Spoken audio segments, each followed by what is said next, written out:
നമസ്കാരം സുഹൃത്തുക്കളെ. ഹൃദയത്തിന് ശേഷം വിനീത് ശ്രീനിവാസൻ വീണ്ടും സംവിധായക കുപ്പായമണിയുന്ന സിനിമയാണ് വർഷങ്ങൾക്ക് ശേഷം.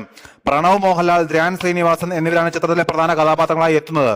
1970കളിൽ ചെന്നൈയിലെ രണ്ട് സുഹൃത്തുക്കളുടെ കഥയാണ് സിനിമ പറയുന്നത്. നിവിൻ പോളി അതിഥിവേഷത്തിലെത്തുന്ന പ്രത്യേകതയും സിനിമയ്ക്കുണ്ട്.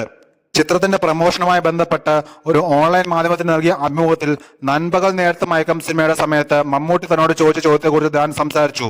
ഒരു വർഷം തന്നെ ഒരുപാട് സിനിമ ചെയ്യുന്ന ധ്യാനോട് തന്റെ റെക്കോർഡ് പൊട്ടിക്കുമോ എന്ന് മമ്മൂട്ടി ചോദിച്ചു എന്ന് ധ്യാൻ പറഞ്ഞു.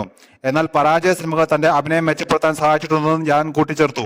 നൻപകൽ നേരത്തെ മയക്കം സിനിമ ഇറങ്ങിയ സമയത്ത് മമ്മൂക്കയെ കണ്ടപ്പോൾ പുള്ളി എന്നോട് ചോദിച്ചു, കഴിഞ്ഞ വർഷം നീ എത്ര സിനിമയാണ് ചെയ്തത് എന്ന്. എന്റെ ഓർമ്മയുള്ള ഒരു നമ്പർ ഞാൻ പറഞ്ഞു. നീയൊക്കെ എന്റെ റെക്കോർഡ് പൊട്ടിക്കുമോ എന്നായിരുന്നു മമ്മൂക്ക തിരിച്ചു ചോദിച്ചത്.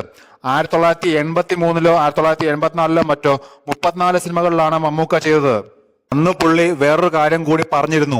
ആ സമയത്ത് അത്രയും സിനിമകൾ ചെയ്തെങ്കിലും അതിൽ പലതും പരാജയമായിരുന്നു. പക്ഷേ ആ പരാജയപ്പെട്ട സിനിമകളും അദ്ദേഹത്തെ ഹെൽപ്പ് ചെയ്തിട്ടുണ്ട്. സ്വന്തം ആക്ടിങ് ഇംപ്രൂവ് ചെയ്യാൻ ആ സിനിമകൾ സഹായിച്ചിട്ടുണ്ട്.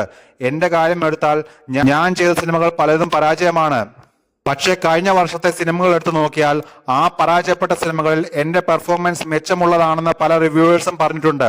ആ എക്സ്പീരിയൻസ് വർഷങ്ങൾക്ക് ശേഷത്തിൽ എത്തിയപ്പോൾ എനിക്ക് ഗുണം ചെയ്തു. ഈ സിനിമയിലെ മറ്റ് ആക്ടേഴ്സിനേക്കാൾ കൂടുതൽ സിനിമയിൽ അഭിനയിച്ച എക്സ്പീരിയൻസ് എനിക്കുണ്ട്. അത് ചെറിയ രീതിയിൽ ഗുണം ചെയ്തിട്ടുണ്ട്, ധ്യാൻ പറഞ്ഞു.